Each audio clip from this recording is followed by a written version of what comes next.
প্রিয় শিক্ষার্থী বন্ধুরা, এবারে আমরা আর্থিক বিবরণী অধ্যায়ের 159 পাতার উদাহরণ 3 অঙ্কটা নিয়ে আলোচনা করব। দেখো এখানে কি বলেছে, অর্পণা ট্রেডার্সের 2017 সালের 31 ডিসেম্বর তারিখে সমাপ্ত বছরের জন্য বিশদ আয় বিবরণী, মালিকানা সত্ত্বের পরিবর্তন বিবরণী এবং উক্ত তারিখে আর্থিক অবস্থার বিবরণী প্রস্তুত করো। এখানে একটা রেওয়ামিল দিয়েছে। রেওয়ামিলে আমরা দেখতে পাচ্ছি হিউজ পরিমাণ এন্ট্রি দিয়েছে, অর্থাৎ অনেক বেশি এন্ট্রি দিয়েছে, যাতে আমরা এই অঙ্কটা করলে অনেকগুলো অঙ্ক একই সাথে বুঝে ফেলতে পারি।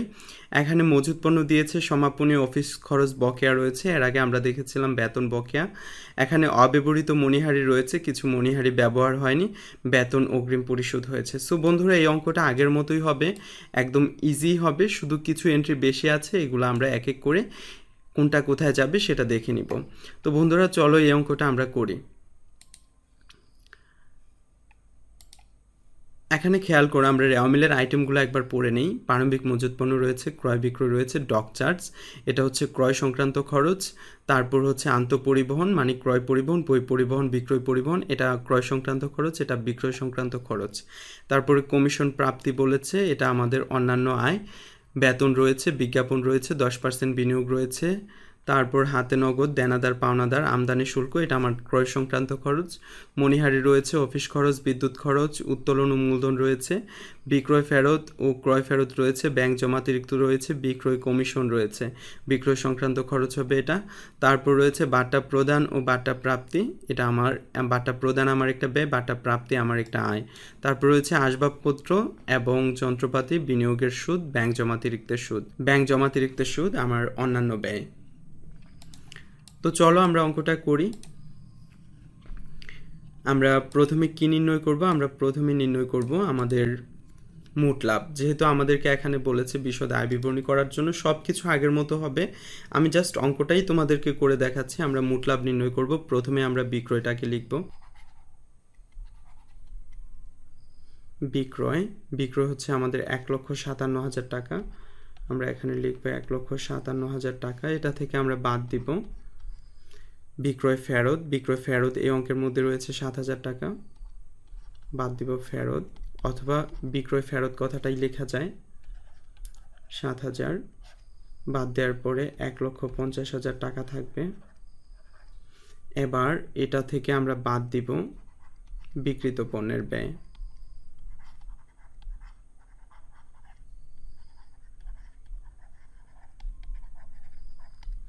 বিক্রিত পণ্যের ব্যয় বাদ দেওয়ার জন্য আমরা যেটা করব, প্রথমে আমরা প্রারম্ভিক মজুদ পণ্যটা কোথায় আছে সেটা খুঁজে বের করব। তাহলে লিখে ফেলি প্রারম্ভিক মজুদ।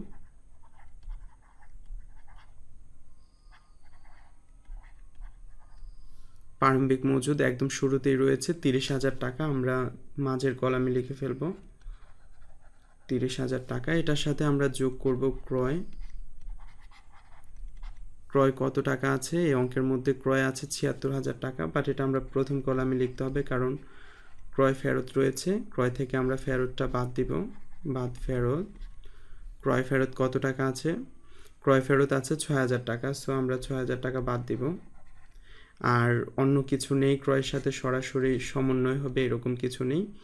এই 7,000 টাকাকে আমরা ব্র্যাকেটে দেখাইতে পারতাম।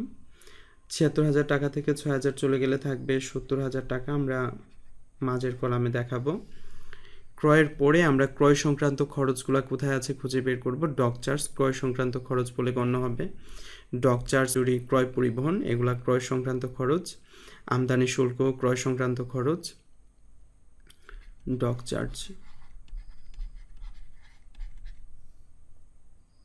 চার্জ হচ্ছে আমাদের 10,000 টাকা, আমরা এখানে দেখিয়ে দিব। তারপর হচ্ছে আন্তঃপরিবহন মানে ক্রয় পরিবহন 5,000 টাকা। আন্তঃপরিবহন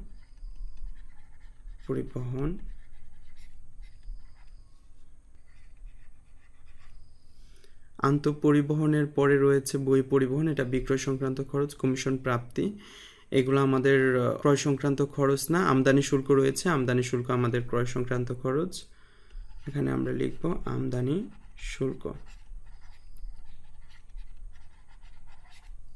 আমদানি শুল্ক হচ্ছে আমাদের 7,000 টাকা, আমরা এখানে লিখব 7,000। তারপরে হচ্ছে আমাদের মণিহারি অফিস খরচ, বিদ্যুৎ খরচ, উত্তোলন মূলধন। এখানে আর তেমন কিছু দেখছি না, বাট্টা প্রদান, বাট্টা প্রাপ্তি, বিনিয়োগের না, আর তেমন কিছুই আমরা পাচ্ছি না। যেহেতু আমরা আর পাচ্ছি না, তাহলে আমাদের যেটা করতে হবে সেটা হচ্ছে যে এগুলাকে একসাথে যোগ করতে হবে। 30,000, 70,000 হবে 1 লক্ষ, 1,10,000, আর 7, 5, 12,000, 1,22,000 টাকা এখানে। তাহলে আমরা এখানে লিখবো 1,22,000। এই টাকাটা থেকে আমরা বাদ দিয়ে দিব সমাপনী মজুদকে। সমাপনী মজুদ, সমাপনী মজুদ পণ্য আমাদের সমন্বয়ের মধ্যে থাকবে। এখানে হচ্ছে 40,000 টাকা, তাহলে আমরা সমাপনী মজুদ পণ্য এখান থেকে বাদ দিব 40,000 টাকা। তাহলে 40,000 টাকা বাদ দিলে যেটা পাবো সেটাই আমাদের বিক্রিত পণ্যের ব্যয়। 1,22,000 টাকা থেকে যদি আমরা 40,000 টাকা বাদ দিই তাহলে কত পাবো? 1,82,000 টাকা পাবো, শুধু 82,000 টাকা। আর 1,50,000 টাকা থেকে আমরা বিক্রিত পণ্যের ব্যয় 82,000 টাকা বাদ দিয়ে দিব। 1,50,000 বাদ 82,000, তাহলে কত থাকলো? 68,000 টাকা। তাহলে এই 68,000 টাকা হচ্ছে আমাদের মোট লাভ। তাহলে আমরা এখানে লিখবো 68,000, এটাকে আমরা বলবো মোট লাভ। মোট লাভ। তাহলে দেখি আমাদের সলিউশনে এটার আনসারটা ঠিক আছে কিনা। আমাদের মোট লাভ হচ্ছে 68,000 টাকা। তো বন্ধুরা ঠিক আছে, আমাদের অঙ্কটা হয়েছে 68,000 টাকা। এই মোট লাভ দিয়ে আমরা এখন নিট লাভটা নির্ণয় করব। মোট লাভ নির্ণয় করার জন্য আমাদেরকে আবারও একটা ফরম্যাট দাঁড় করাতে হবে, সেটা হচ্ছে যে এখানের থেকে আমরা বাদ দিব পরিচালন ব্যয়গুলো।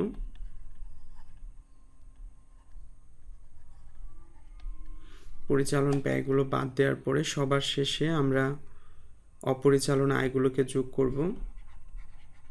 যোগ অপরিচালন আয়, আবার বাদ দিব অপরিচালন ব্যয়।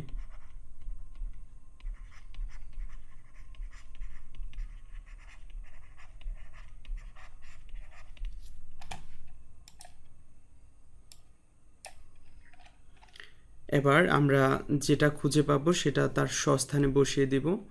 প্রারম্ভিক মজুত পণ্যের কাজ শেষ, ক্রয় বিক্রয়ের কাজ শেষ, ডক চার্জের কাজ শেষ, আন্তঃপরিবহন মানে ক্রয় পরিবহন, বহি পরিবহন মানে বিক্রয় পরিবহন। তাহলে বহি পরিবহনটা এখানে আসবে, আমরা লিখব বহি পরিবহন। আমরা সিরিয়ালি যেটা পাবো সেটাই বসিয়ে দিব। বহি পরিবহন এখানে রয়েছে 8,000 টাকা, তাহলে আমরা এখানে দেখাবো 8,000 টাকা। সমন্বয় থাকলে অবশ্যই এটা কনসিডার করতে হবে। বই পরিবহনের পরে রয়েছে কমিশন প্রাপ্তি। কমিশন প্রাপ্তি আমার অন্যান্য আয়, অন্যান্য আয় বা অপরিচালন আয়। এটা হ্যাঁ, এখানে অপরিচালন আয় আমরা বলি, কিন্তু আধুনিক মেথডে এটাকে অপরিচালন না বলে অন্যান্য আয় বলা হচ্ছে। অবশ্য আমি এই মুহূর্তে যে কলেজে ক্লাস নিই, কলেজে ক্লাস নেওয়ার ক্ষেত্রে অবশ্যই এখানে অপরিচালন আয় দিই, কারণ কলেজের লেভেলের যে বইগুলা সে বইগুলা এখনও পরিবর্তন হয়নি। তো বন্ধুরা, অন্যান্য আয় আর অন্যান্য ব্যয় আমাদের এখানে আমরা কি পেয়েছিলাম? কমিশন প্রাপ্তি আমার একটা অন্যান্য আয়। সো আমি এখানে লিখব কমিশন প্রাপ্তি। কমিশন প্রাপ্তি কত টাকা? 500 টাকা। তাহলে আমরা এখানে দেখাবো 500। কমিশন প্রাপ্তির পরে বেতন রয়েছে। বেতন আমার একটা পরিচালন ব্যয়, আমরা এখানে দেখাই দিব বেতন। বেতন কত টাকা বন্ধুরা? বেতন 24,000 টাকা। সমন্বয়ে বেতন সম্পর্কে বলেছে 4,000 টাকা অগ্রিম। সো বেতন 24,000 টাকা আমি প্রথম ঘরে দেখাবো। আর যেহেতু এখানে অগ্রিম বলেছে, বেতন অগ্রিম পরিশোধ করেছে, অগ্রিমটা বাদ যাবে। আমরা জানি বকেয়া থাকলে যোগ হবে, অগ্রিম থাকলে বাদ যাবে। অগ্রিম বেতন হচ্ছে 4,000 টাকা, এখান থেকে আমরা 4,000 টাকা বাদ দিলে থাকবে 20,000 টাকা। বেতনের পরে রয়েছে বিজ্ঞাপন। বিজ্ঞাপন সম্পর্কে সমন্বয়ে কিছু বলেনি, সরাসরি আমরা লিখে ফেলব বিজ্ঞাপন। কত টাকা বন্ধুরা? বিজ্ঞাপন রয়েছে 10,000 টাকা। তাহলে আমরা এখানে দেখাবো 10,000 টাকা। দেখো আমার অনেক সময় শূন্যটা 4-এর মতো হয়ে যায়, কারণ আমি কম্পিউটারের মাধ্যমে লিখছি, তো এই কারণে একুরেটলি লেখা যায় না। তো তোমরা এটা বুঝে নিতে হবে। বিজ্ঞাপনের পরে রয়েছে আমাদের বিনিয়োগ। বিনিয়োগ হচ্ছে আমাদের একটা সম্পদ, বাট আমরা বিনিয়োগ করেছি 10%, অর্থাৎ বিনিয়োগ থেকে আমরা সুদ পাওয়ার কথা 10%। তো 20,000 টাকা যে বিনিয়োগ করেছি, 20,000 টাকা বিনিয়োগের ফলে আমরা 10% যদি বছরে সুদ পাই, 20,000 টাকার 10% হয় 2,000 টাকা, অর্থাৎ 2,000 টাকা আমরা সুদ পাওয়ার কথা। এখন দেখি তো এই অঙ্কের কোথাও বিনিয়োগের সুদ পেয়েছি কিনা। এই যে এখানে একটা বিনিয়োগের সুদ পেয়েছি, বিনিয়োগের সুদ আমার 800 টাকা, অর্থাৎ আমি 800 টাকা পেয়েছি। পাওয়ার কথা 2,000 টাকা, পেয়েছি 800 টাকা। তার মানে আমি 800 টাকা পেয়েছি, আরও 1200 টাকা আমার বকেয়া রয়েছে। তো বিনিয়োগের সুদ আমার একটা অন্যান্য আয় বলে গণ্য হবে। আমরা এখানে লিখব বিনিয়োগের সুদ। বিনিয়োগের সুদ আমরা এখানে পাচ্ছি 800 টাকা। এই 800 টাকা আগে লিখব 800। আর যেহেতু টোটাল 2,000 টাকা আসছে, তাহলে আমরা 2,000 টাকা থেকে 800 বাদ দিলে 1200 পাচ্ছি। 1200 হচ্ছে আমার বকেয়া, যোগ বকেয়া, অর্থাৎ বকেয়া 1200 টাকা যোগ করলেই আমার টোটাল 2,000 টাকা হয়। এই 2,000 টাকা হচ্ছে আমার বিনিয়োগের সুদ আয়। তাহলে বিনিয়োগের সুদের কাজটা আমরা করে ফেললাম এটা। আর এখানে 10% বিনিয়োগ, এটাও হয়ে গেল। হাতে নগদ সম্পদ, দেনাদার পাওনাদার সম্পদ, আমদানি শুল্ক আমরা করেছি, এটা আমাদের প্রত্যক্ষ খরচ বা ক্রয় সংক্রান্ত খরচ। মণিহারি আমার একটা ব্যয়, বাট মণিহারি অব্যবহৃত থাকলে সেটা বাদ দিতে হবে। আমরা মণিহারিটা এখানে দেখাবো। মণিহারি হচ্ছে আমাদের কত টাকা? মণিহারি 3,000 টাকা। তাহলে আমরা এখানে দেখাবো 3,000, এটা থেকে বাদ দিয়ে দিব অব্যবহৃত। অব্যবহৃত মণিহারি 500, তাহলে 500 টাকা আমরা বাদ দিব।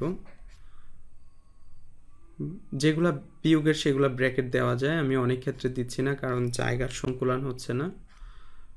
তো 3,000 টাকা থেকে 500 টাকা বাদ দিলে আমরা পাবো 2,500 টাকা। তারপরে হচ্ছে আমাদের অফিস খরচ, বিদ্যুৎ খরচ কত কত করে আছে? 6,000 এবং 5,000 অফিস খরচ বকেয়া আছে। সো আমরা এটা লিখতে সাবধানে লিখতে হবে। অফিস খরচ 6,000 আগে লিখে নিই। অফিস খরচ 6,000, এটার সাথে যোগ করব বকেয়া। অফিস খরচ বকেয়া রয়েছে 1,000 টাকা, আমরা 1,000 টাকা যোগ করে দেব। আমরা জানি বকেয়াগুলো যোগ হবে আয় ব্যয়ের ক্ষেত্রে। 7,000 টাকা আমরা দেখাবো। তারপর আর কি আছে? অফিস খরচের পরে বিদ্যুৎ খরচ হচ্ছে 5,000 টাকা, আমরা এখানে দেখাবো বিদ্যুৎ খরচ 5,000 টাকা। বিদ্যুৎ খরচের পরে অফিস খরচ, বিদ্যুৎ খরচ, মণিহারি এগুলা শেষ হয়েছে। আমদানি, উত্তোলন ও মূলধন এইগুলো আমাদের এখানের বিষয় না। বিক্রয় ফেরত, ক্রয় ফেরতের কাজ করেছি। ব্যাংক জমাতিরিক্তের কাজ করিনি, এটা আমার চলতি দায়। দায়ে যাবে বিক্রয় কমিশন। বিক্রয় করতে গিয়ে আমি কমিশন দিয়েছি 8,000 টাকা, এটা আমার পরিচালন ব্যয় বা বিক্রয় সংক্রান্ত ব্যয়। বিক্রয় কমিশন 8,000 টাকা আমরা এখানে দেখাবো। তারপর আমাদের এখানে বলেছে বাট্টা প্রদান, বাট্টা প্রাপ্ত। বাট্টা প্রদান আমার একটা পরিচালন ব্যয়, তাহলে বাট্টা প্রদানটা এখানে দেখাই দিব। বাট্টা প্রদান কত? বাট্টা প্রদান এটা হচ্ছে প্রদান 1,000 টাকা দেখালাম। তারপর হচ্ছে বাট্টা প্রাপ্তি আমাদের 800 টাকা, তাহলে এটা হচ্ছে আমার অন্যান্য আয়। বাট্টা প্রাপ্তি আমরা 800 টাকা পাচ্ছি। আসবাবপত্র 20,000, যন্ত্রপাতি 70,000 টাকা। বিনিয়োগের সুদের কাজ আমরা করেছি, এই দুইটা সম্পদ, এই কারণে দেখালাম না। ব্যাংক জমাতিরিক্তের সুদ আমার একটা অন্যান্য ব্যয়। সুদ আমার একটা ব্যয়, এটা অন্যান্য ব্যয় বলে গণ্য হবে। ব্যাংক জমাতিরিক্তের সুদ কত টাকা বন্ধুরা? এখানে 1,000 টাকা। তাহলে আমরা ব্যাংক জমাতিরিক্তের সুদ দেখাবো 1,000 টাকা। আমাদের সবগুলা কাজ করা শেষ হয়েছে। বেতন অগ্রিম আমরা দেখিয়েছি, অব্যবহৃত মণিহারি, অফিস খরচ, মজুত পণ্য এগুলো আমরা করে ফেলেছি। এবার আমাদের যে কাজটা করতে হবে সেটা হচ্ছে যে এগুলাকে আমরা একদম যোগ বিয়োগ করে চূড়ান্ত ফলাফলটা বের করতে হবে। তো বন্ধুরা আমরা ক্যালকুলেটর নিচ্ছি, পরিচালন ব্যয়গুলোকে আগে যোগ করব। 8,000 যোগ 20,000 যোগ 10,000 যোগ 2,500 যোগ 7,000 যোগ 5,000 যোগ 8,000 যোগ 1,000 কত হলো 61,500। তাহলে আমরা এটার যোগফল লিখব 61,500।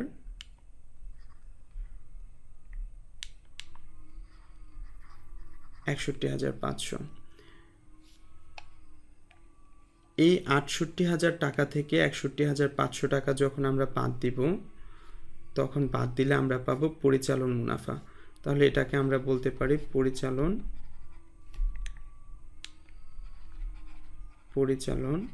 মুনাফা বা লাভ। পরিচালন লাভ কত আসবে আমাদের 68,000 টাকা থেকে আমরা বাদ দিব, 68,000 টাকা থেকে বাদ দিব আনসারটাকে। তাহলে আমাদের 6,500 টাকা আসতেছে পরিচালন লাভ। তাহলে আমরা এখানে দেখাবো 6,500 টাকা। তারপর আমাদের অন্যান্য আয় এবং অন্যান্য ব্যয় যদি আমরা নিয়ে আসি, তাহলে এখানে 500, 2,800, 8, 5, 13, তাহলে 3,300 টাকা হয়। এখানে 3,300 টাকা যোগের হবে আর 1,000 টাকা হচ্ছে আমাদের বিয়োগের। তাহলে আমরা কত টাকা পাচ্ছি আমাদের নেট লাভ হিসাবে?